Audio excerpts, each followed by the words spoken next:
Okay, so let me see if I can do this. Uh,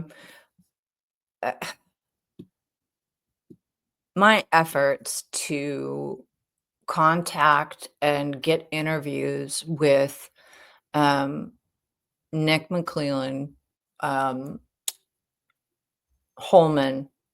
Who else did I try to contact? Holman, anybody at the ISP. Uh, I especially wanted to speak with Nick McCleland. All of my efforts to ask questions and get a response on the record have been either ignored or refused. Um, and I don't think it's any coincidence that the Indiana State Police put the kibosh on the Holman interviews as soon as the new um, ISP chief came in. Nor do I think that it's a coinky dink that Holman got all of his propaganda out to the propaganda outlets like Murder Sheet and Hidden True Crime before that lockdown on doing some actual interviews with legacy outlets, including local legacy outlets. And I'm not talking about just the local newspaper.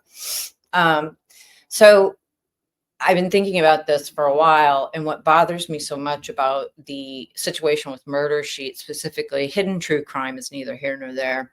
They have their own issues, and I think that whatever. But my problem with Murder Sheet in this particular instance is that they have such a flagrant disregard for the fundamentals of journalistic ethics, and also some sort of disconcerting judgment when it comes to I don't know, legal ethics. I think uh, it just strikes me as some of their content is just so blatantly childish, biased, uh, subjective, and probably fueled in part with their weird relationship with the Prosecutors podcast, who have again their own issues. Give them a look up in their history. But anyway, this is about journalism and ethics, and what is missing here from the Murder Sheets gatekeeping. And you know, I I've been doing this a long time. I did not have a traditional route to journalism, but I have worked in print. I was the editor of a very small town newspaper, not unlike the Comet in Delphi, but it was called the Mid-Iowa Enterprise, where I'm from in Iowa. And then I transitioned into regional outlets, national outlets, and then international outlets, specializing in investigative journalism. And I think one of the problems here that needs to be addressed is that investigative journalism takes time, and investigative journalism takes access. And access to the wheels of power and public officials is practically non-existent in the Richard Allen case, unless you are the Murder Sheet or another it's not even pro prosecution, it's not even pro guilt or pro innocence, it's willing to water carry. If you're an outlet that's willing to unquestioningly run with a narrative that is basically a, you know, talking points issued from a public information officer, then you're not doing the job of a journalist. So I wanted to talk about Murder Sheet specifically because they have positioned themselves as the arbiter of all things Delphi. And I think that that's really harmful for actual journalism, actual journalists. And I also think it's deeply troubling for the Fourth Estate as a wall between corrupted governments, corrupted state actors, no matter where they are, the full weight and power of the government to be kept in check by a robust uh, Fourth Estate is necessary. And you know, the positioning of Murder Sheet, the way that they have positioned themselves through help from, you know, leaks of documents and you know, all of their anonymous sourcing, which is okay, absolutely, but the overuse in the course of their reporting or in the course of their narrative creation, their story creation throughout the Delphi trial, um, it's revelatory when you look at it. If they're not, you know, they're so. Let me just play this clip because I think it's important, and I want to put a note here that although this is fair use, what I'm going to play right now from Defense Diaries, I did reach out to Defense Diaries for permission to use this because the only reason is this, because Murder Sheet has been copyright striking, making very targeted copyright strikes of people who are critical or making fun of them. Okay. They're taking their time using their legal skills to copyright strike certain outlets. So Mr. Mata was very nice and said, yes, thanks for checking with me. But I did let him know that, you know, as a journalist, this is fair. I'm going to be using this as fair use, but thought I'd check in because of all the malicious copyright striking, and the de facto slapping, SLAPP, that I believe Murder Sheet, in my opinion, has been doing, and Hidden True Crime. But anyway, I want to focus on the juror interview, which was incredibly difficult to listen to because it was so, it made me feel bad for the juror. I know, come for me if you will. But what happened in that interview was mapped out either consciously or subconsciously by the narrative that Anya Kane and Kevin Greenlee have put together about their view of the case. They're entitled to their view of the case. I'm entitled, everybody. We're all entitled to our own opinions. But the creation of the narrative here, coupled with the fact that they have been the sole outlet for the entire state of Indiana, Diener, Holman, McCleland, I don't know, Liggett, whoever, that they are the de facto clearinghouse. I suggest they become PIOs. Anyway, but there's a really huge missed opportunity here for actual journalism and for understanding.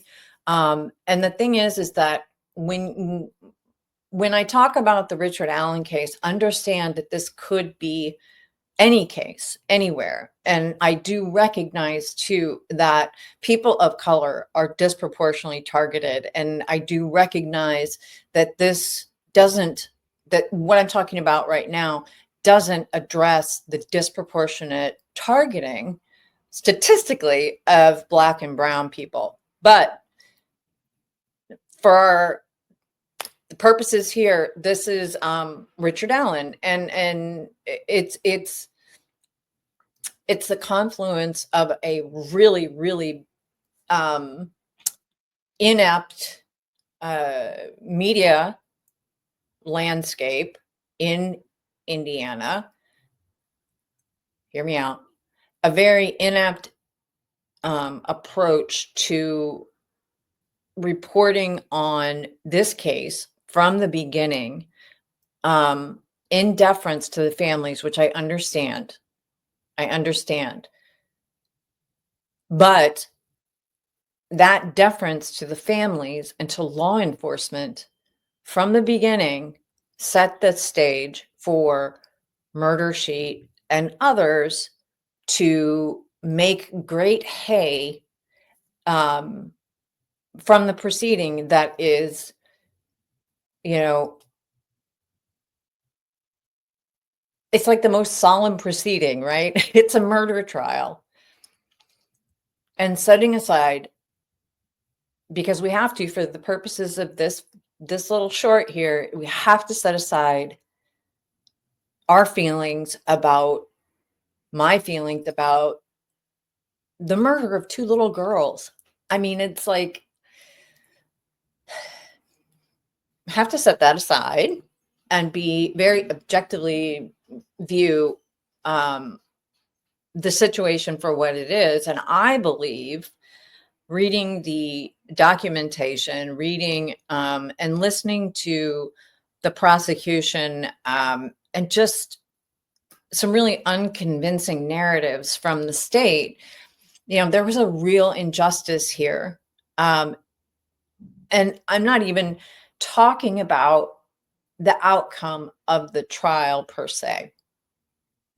Innocence, guilt aside, it is possible to look at this from a very neutral perspective, because the law is that way, right? The law is very clear when it comes to our constitutional rights upon arrest.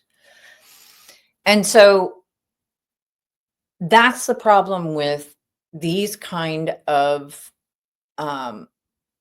content creations from places like Murder Sheet, is to have projected the narrative and completely missing the fundamental issue of the right to counsel, the right to be present at a hearing, the fundamental right to be presumed innocent, which is what the totality of this whole country is supposedly predicated on. So none of that seems to matter to Murder Sheet, and I find that very distressing, because they do have a lock on being the mouthpiece for Delphi, which is disconcerting. But so this journalist, so let me just play a wee bit of Team Mata, because I think, listen, they're no bullshit. I'm no bullshit. So this is about, well, I'll just play it. At some point that they started having like a staring, some of the jurors had staring contests with them. It's just weird. It's just strange. The bullet didn't come into play for them, even though she said that she respected the hell out of Oberg. It's disheartening. Okay, so first, what I wanted to talk about, what Bob Mata just laid down there, and I think that this is one of the parts of the Murder Sheet interview that honestly just disturbed me the most from a journalistic perspective, was that by the time they came to the end of their interview, which was very leading, which is not how interviews work. It's not. It was very pre-planned and calculated. But by the time the Murder Sheet got to the end of this interview with a juror, they were talking about how the juror, as Bob just said, let's hear it again. This description of Rick Allen having weird eyes, and that they were at some point that they started having like a staring. Some of the jurors had staring contests with them. It's just weird. PTL. That is weird. It's weird. And I also think that I blame the interviewers of that juror for that. I would be mortified if I were the juror that that's what came out. Because by the end of the interview, Anya was laughing with the juror about how creepy Richard Allen was. And I want you to know that in reviewing previous podcasts they put out, they had been beating that drum, that they had, quite breathlessly in some of their podcasts mentioned how creepy it was that he was staring into the crowd. I don't know. I mean, okay, maybe you think it's creepy, but that's opinion, right? That's an opinion based on your preconceived notions. And what they did was they took that preconceived notion, that narrative that had been put into place from the first time they leaked a document in 2022 about the grim realities of the crime scene through a leaked document, which has yet to be, just want to put a point in here. The 2022 document, I believe it was March or May, that they leaked. And Doug Carter came out and said, to avoid speculation in light of this leak, and that the ISP was displeased. And leaked isn't my word. It was the local outlets referral to this as a leak from the murder sheet. So somehow they were able to obtain Ron Logan's warrant and Ron Logan's, was it, I don't know, probable cause. It was something, but it was fascinating how they came across it. And that really kickstarted their whole ownership of this case. But I think it's interesting that it was the Ron Logan document that they were first. Actually, was Keegan Kline the first? I don't know. They had a real strange relationship with that disgusting, that situation, that disgusting situation. So anyway, all to say, they had set this narrative that they set in motion in 2022 from their first time they leaked information about the crime scene vis-a-vis the Ron Logan affidavit, up until they started sitting in trial and making observations, not as journalists, but as, I don't know, just sharing opinions that have your opinion, but don't tell me you're a journalist, right? So when Bob talks about this part in the juror interview, it's at the very end where they start talking about how creepy Richard Allen was. And so the juror, by her own admission, had consumed all of Murder Sheet's previous coverage of Delphi, which is very anti-due process, very anti-critical thinking, and very intellectually dishonest. And their intellectual dishonesty and their disregard for due process, in my opinion, is heavily supported by the questionable duo from the prosecutor's podcast. But that's another day. So by the time we get to this point where they're talking about the juror, or the juror is talking about Richard Allen being creepy. They're laughing about it. And that's problematic for myriad reasons, in my opinion. As a journalist, I look at this and I hear Anya Kane, who is doing the interviewing, laughing and sort of snickering, in kind of commiserating almost, like, hey, we're all in this together. You know, we feel you, juror. That's not how that's done. You know, it's not how it's done. You don't, I mean, I guess that's how they do it. But the thing is that that's not journalism. Tee-heeing and talking about how creepy you thought a guy was during what could have been a really great, insightful, impactful interview in service of truth and actual appropriate reporting to illuminate and create a public service, we're just going to chuckle it up about how creepy this guy was. So let's see. Yes, it's just plain weird. Now, the better half here of the MATA team, let's see. It's just strange. Correct. The bullet didn't come.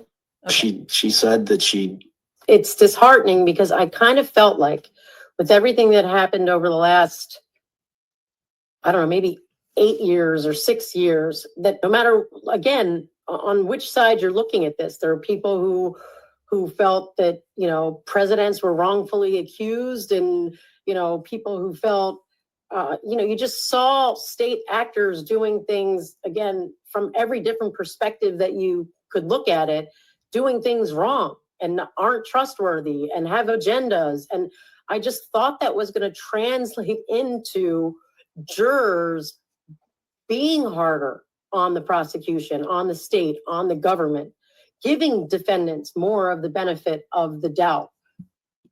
But see, and amen. I got my menopause fan right here, Allie, Mata. But the problem, of course, is with this juror interview is that we have no, ooh, that's a bad, sorry about that stop. Oof, sorry. This is what, that's better. The problem with the, we don't know what the juror really thinks, do we? I mean, you know, let me remove this for a minute. So we don't really know what the juror actually thinks. And we don't know that because the interview was not really an interview. It was a narrative. It was story creation. And so could the juror have been I mean, clearly she liked Nick McCleland. And I mean, listen, who am I to judge one's taste in men? I've only been married 3 times, so what do I know? But she clearly was taken by Nick's fashion choices and hairdo. Listen, I know that's a low blow, but had to be said. So we don't know if she could have been, I mean, we don't know what's on the cutting room floor, because the thing is that if your interviewee gives you information or supplies you information that runs counter to your narrative, and you already have a preconceived notion of what it is that you're putting out there, you're going to cut that.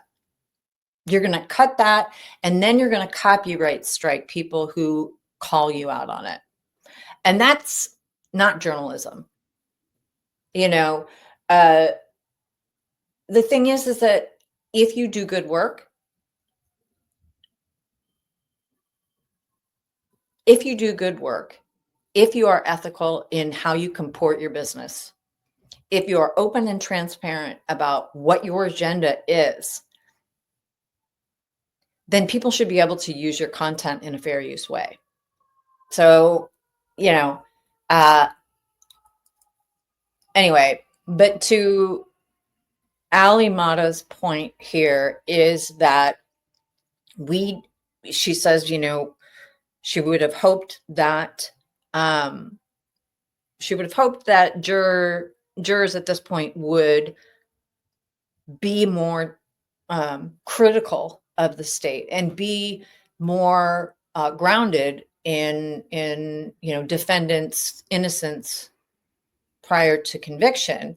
But the problem is that, you know, and I think in a very large way, Murder Sheet and others have been very complicit in the burden shift here that has taken place. And I think that should concern all of us.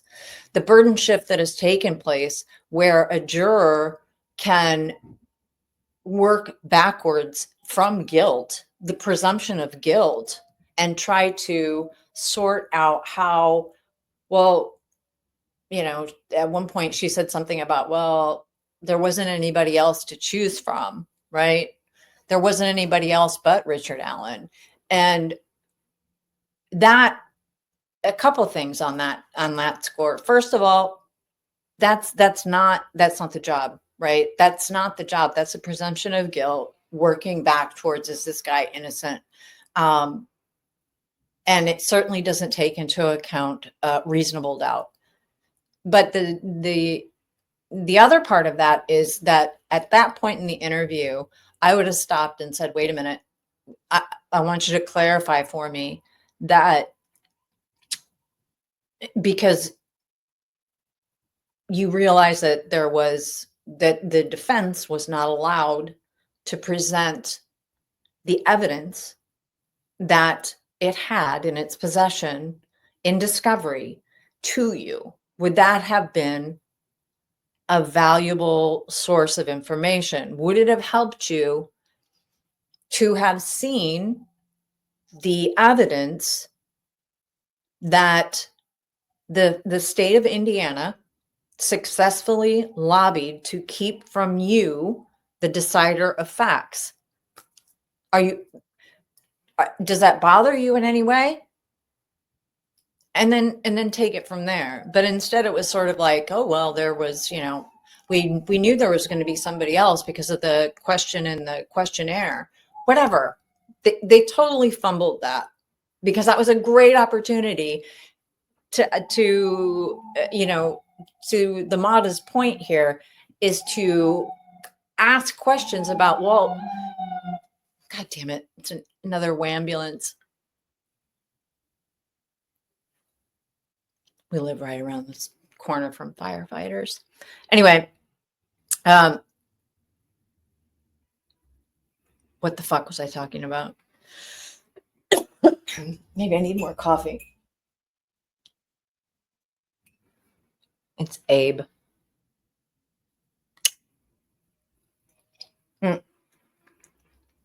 Anyway, the juror interview, again, the reason I chose this clip from Defense Diaries is because it really latched onto two things that struck me as a journalist, not just as a human being living in the world, but as a journalist. The holy shit, how on earth did this burden shift happen, which is basically what Ali Mata is saying here. You know, it's like, how did we get to this point after all this time of not being more critical of our government, which is what we're supposed to do. Murder Sheet, we're supposed to do that. That's our jobs as journalists. But also the sort of strange commiseration between Murder Sheet and the juror over, you know, a subjective idea of a man who had been, by the standards, by all standards, had been tortured through solitary confinement, forced medication, isolation. These all are hallmarks of torture if you give the Geneva Convention's a quick looky-loo, let alone our own Eighth Amendment. But to say that about a man who's been kept in solitary, who is legally innocent at that point, and to laugh about it was gross. It's just gross. And then, of course,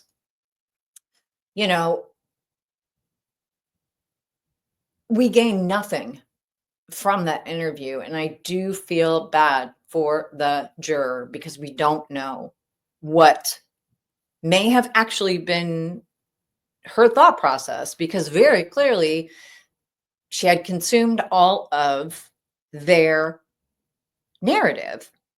And it is a narrative. I mean, there's nothing objective about their podcast. There's nothing, I'm a lawyer.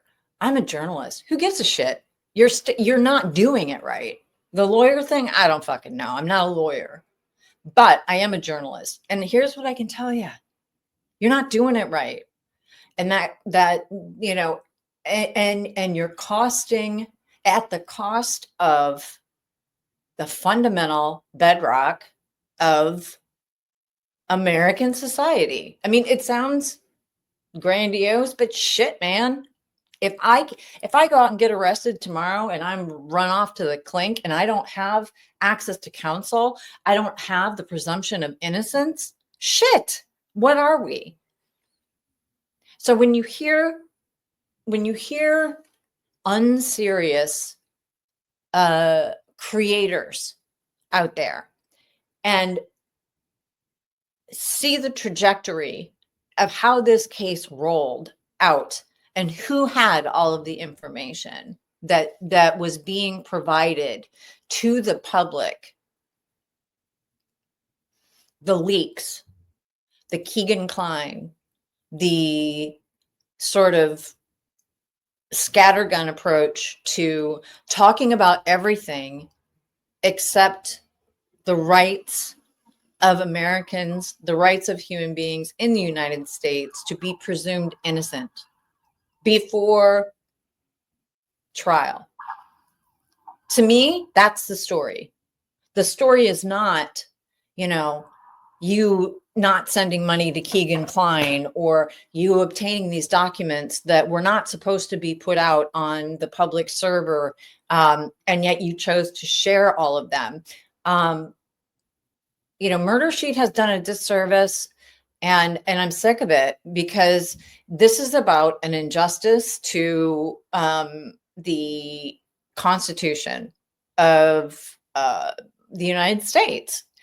And, again, at the beginning of this, I said we have to sit aside for the purposes of this particular screed that I'm laying down. I have to suspend my disgust at the murders, because I can't be objective if I go down that road. Now, that could be another aspect of reporting for someone, because that's very real. The treatment of homicide families, the treatment of victims of crime is another very real aspect of the criminal legal system in our country. But don't get this confused. It's not journalism, what they're doing. Let me, I want to pull up, let me see here if I can find it. Boop, boop, boop, boop. The fuck is it? Pardon my French. Google. Okay. I sent, right before the new year, I started sending requests for interviews to, let's see. Let me find it. I started sending requests for interviews to everybody, because I was very concerned about well, just the way everything rolled out. But let me see if I can find my email. So what I can say is that my policy about sharing emails and other things that are correspondence, whatever it is, that I don't ever share private conversation. So if you're a private citizen and I'm reaching out to you, my duty is to or my commitment is to not share any information of a public citizen until and if they want that information released. So when I share emails here, as I'm going to, it's public figures and it's public employees. And, you know, we forget that the Indiana State Police, or whether it's, you know, pick your law enforcement agency, pick your local prosecutor, pick your local state actor. They are public employees. They answer to us.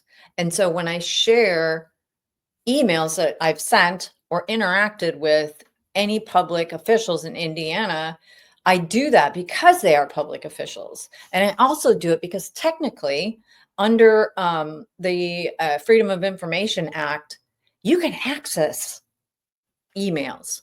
You can request emails. My name will show up on a FOIA log. That's okay. So that's the reason why I feel, you know, I just want to let people know that this is being shared.